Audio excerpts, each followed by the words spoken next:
दोस्तों, भविष्य में होने वाले कुछ ऐसे प्रोजेक्ट जिससे सुन के आपके होश उड़ जाएंगे। अमरन जीवन प्राप्त करना और मंगल ग्रह का उपनिवेश बनना विज्ञान कथाओं की तरह लग सकता है, लेकिन ये असंभव लगने वाले कुछ ऐसी प्रोजेक्ट्स जिनका समर्थन दुनिया के सबसे अमीर लोग कर रहे हैं। नंबर 6, पीटर थियल की ब्रेकआउट लैब्स। दक्षिण प्रशांत में एक तैरता हुआ शहर बनाने की योजना को त्यागने के बाद अरबपति पेपाल के संस्थापक पीटर थियल ने अमरता प्राप्त करने के लिए अपनी जगह निर्धारित की है। 2012 से टेक टाइकून अपने non profit take fund breakout labs के माध्यम से विभिन्न जीवन विस्तार प्रोजेक्ट को फंडिंग कर रहा है, जो कि बड़े टेक फाउंडेशन का हिस्सा है। ब्रेकआउट लैब्स ने अब तक की जिन कई प्रोजेक्ट्स को फंडिंग किया है, उनमें से कुछ में कोटेक्सिम शामिल है, जो अल्जाइमर और अन्य रोगों के लिए उपचार पर काम करता है, और एपीबोन, जो मानव कोशिकाओं से प्रतिस्थापन हड्डियों को विकसित करने पर काम कर रहा है। नंबर 5, दिमित्री इटकाव की 2045 की पहल। रूसी मीडिया अरबपति दिमित्री इटकाव भी अनंत जीवन के विचार पर टिके हुए हैं। 2011 में स्थापित उनकी मल्टी स्टेज 2045 की पहल का लक्ष्य मनुष्य को मशीन के साथ विलय करके साइबरनेटिक अमरता के साथ अवतार बनाकर दशकों के भीतर अमरता प्राप्त करना है। हालांकि कई वैज्ञानिक इस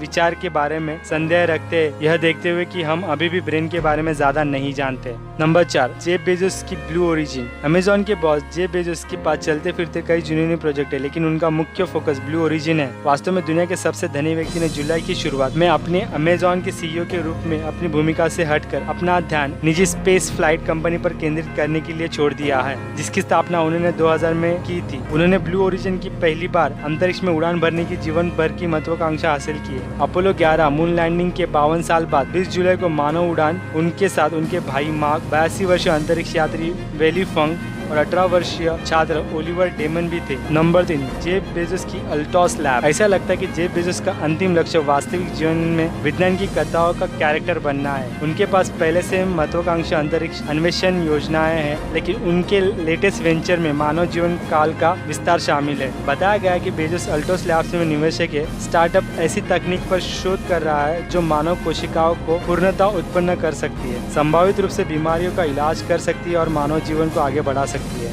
नंबर 2, इलॉन मस्क का स्पेसएक्स। जेफ बेजोस की तरह टेस्ला के सीईओ इलॉन मस्क निजी अंतरिक्ष की दौड़ में एक प्रमुख खिलाड़ी बन गए हैं। उनकी स्पेसएक्स कंपनी की स्थापना 2002 में हुई थी और 2009 में कंपनी का फाल्कन रॉकेट उपग्रह को कक्ष में स्थापित करने वाला पहला निजी वित्त पोषित वाहन बन गया। 2020 में मस्क को तब और सफलता मिली जब स्पेसएक्स ने 31 मई को अंतरिक्ष यात्रियों की एक टीम को अंतर्राष्ट्रीय अंतरिक्ष स्टेशन पर भेजने के लिए नासा के साथ काम किया। पहली बार नासा ने अपने स्वयं के अंतरिक्ष यान का उपयोग करने के बजाय एक वाणिज्यिक भागीदार के साथ काम किया था। मस्क का दीर्घकालिक उद्देश्य 2022 तक मंगल ग्रह पर पहला कार्गो मिशन भेजना है, जिसमें 2027 में चालक दल के मिशन होंगे। नंबर 1, इलॉन मस्क की न्यूरोलिंक कंपनी। इलॉन मस्क एक पेट प्रोजेक्ट से प्यार करता है और वह न्यूरोलिंक नामक एक कंपनी को नियंत्रित कर रहा है, जो ब्रेन मशीन इंटरफेस विकसित करने की उम्मीद करती है। दूसरे शब्दों में, छोटे कंप्यूटर हमारे दिमाग में डाले गए। मस्क हाल ही में अपने सबसे विवादास्पद योजनाओं में से एक के लिए मुख्य परीक्षा विषय दिखा रहा है। गर्टूड नामक एक सुअर